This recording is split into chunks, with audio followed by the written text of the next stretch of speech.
Hello，歡迎嚟到小雙俠嘅 channel，我係開箱文。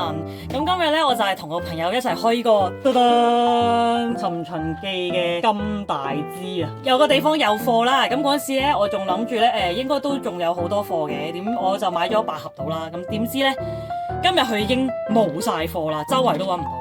咁啊，開住先啦。咁我就同埋朋友一人2盒咁樣抽啦。呢個係叫做第一彈嘅款啦，因為仲有第二彈嘅，但係第二彈我未揾到喺邊度有得買。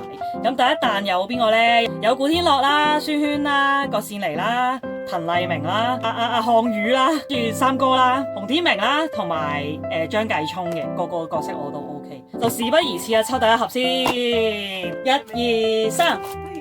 滕麗明，三哥喎，嗱，因為佢係透明啊，所以咧我要咁樣托翻，OK 嘅，冇重複嘅，冇重複嘅，1、2、3，孫軒，古天樂，哇，中咗古天樂，耶！我哋4個唔同嘅角色啊，耶！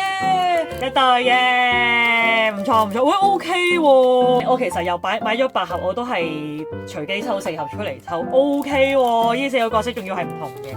耶！俾大家睇下呢4個角色堅唔錯。咁今次嘅開箱咧就去到呢度勁短，希望之後開埋第二彈啦。第二彈我好想抽到曹總管嘅，希望我會抽到佢啦。就呢個小開箱好啦，拜拜。你講拜拜，拜拜，拜拜。